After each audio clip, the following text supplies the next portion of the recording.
Bonjour à toutes et à tous. Aujourd'hui, on va s'intéresser à une question assez fascinante. Quel rapport peut-il y avoir entre des découvertes scientifiques toutes récentes et un texte, le Coran, qui a plus de 1400 ans? Est-ce qu'un texte aussi ancien peut vraiment dialoguer avec la science moderne? Eh bien, c'est justement ce qu'on va explorer ensemble. On entend souvent dire que la science et la foi, c'est un peu l'eau et le feu, qu'elles sont totalement opposées. Mais est-ce que c'est vraiment la seule façon de voir les choses? L'analyse qu'on vous propose aujourd'hui, elle, suggère une toute autre piste. Pas celle du conflit, mais plutôt celle de l'harmonie. Et en fait, tout part d'un verset comme celui-ci. Il dit, en substance, que des signes seront montrés dans l'univers et en nous-mêmes pour que la vérité devienne évidente. Ce qui est intéressant ici, c'est que ça suggère que, loin d'opposer la foi et l'observation du monde, le Coran encouragerait plutôt à chercher ces signes dans la nature pour mieux comprendre. Alors, voici le programme. On va d'abord voyager dans le cosmos, puis on regardera de plus près le développement de la vie. Ensuite, cap sur les secrets de notre planète. On parlera aussi de la manière d'aborder ce sujet avec prudence, et on terminera en voyant comment ces deux domaines, science et foi, pourraient se compléter. C'est parti pour la première partie, les échos dans le cosmos. On va voir comment certains versets du Coran peuvent résonner avec ce que la cosmologie moderne nous apprend sur l'univers. Prenons ce premier verset, qui nous parle du ciel ou de l'univers. Il dit « Le ciel, nous l'avons construit par notre puissance, et très certainement nous l'étendons ». C'est cette dernière partie qui va nous intéresser tout particulièrement. Nous l'étendons. Et là, le parallèle est assez frappant. D'un côté, on a cette affirmation dans le Coran il y a plus de 14 siècles qui parle d'un univers en expansion, et de l'autre, il faut attendre 1929 pour que l'astronome Edwin Hubble observe que les galaxies s'éloignent toutes les unes des autres, prouvant scientifiquement que l'univers est en expansion. Continuons avec un autre exemple, toujours en cosmologie. Ce verset pose une question. Ceux qui ont mécru n'ont-ils pas vu que les cieux et la terre formaient une masse compacte? Ensuite, nous les avons séparés.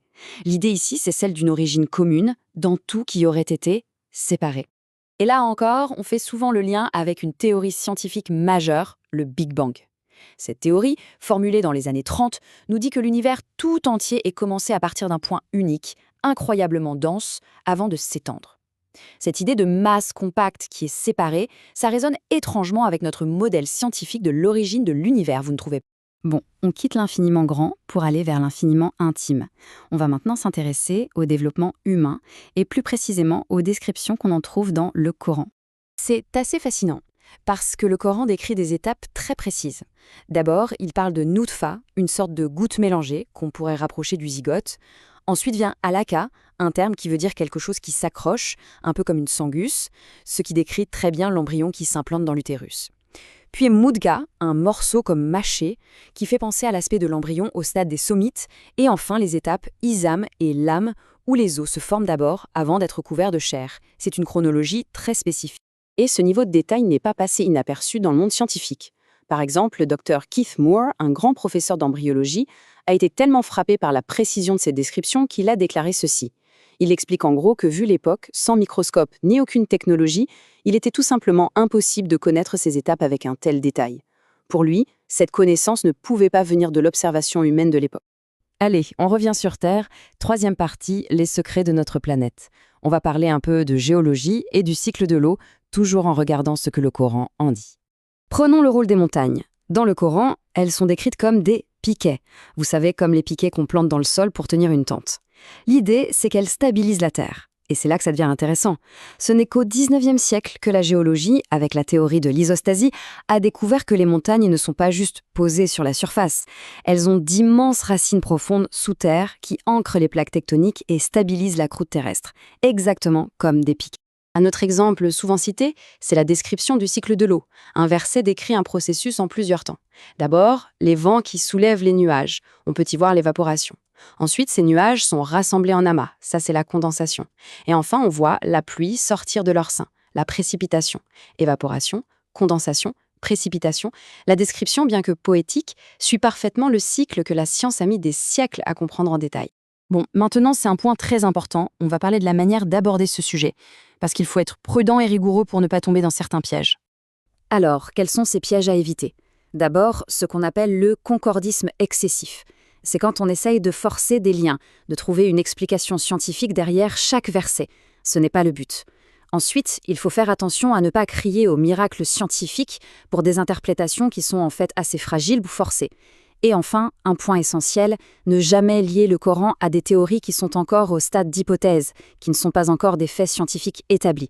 La prudence est vraiment de mise. Alors, où est-ce que tout ça nous mène ? On arrive à la dernière partie qui propose une vision où science et foi ne sont pas des ennemis, mais complémentaires. Deux manières de connaître le monde. En fait, l'idée, c'est que la science et le Coran ne jouent pas sur le même terrain. Ils répondent à des questions différentes, mais toutes les deux essentielles. La science, elle, est imbattable pour expliquer le comment ça marche. Quels sont les mécanismes, les lois physiques, les processus. Le Coran, lui, s'intéresse à une autre question, le pourquoi. Quel est le sens de tout ça, le but de notre existence ? Ce sont deux quêtes de vérité qui, au lieu de s'opposer, pourraient en fait s'enrichir l'une l'autre. Donc, pour résumer, l'idée n'est absolument pas de dire que le Coran est un manuel de science. Ce n'est pas son rôle.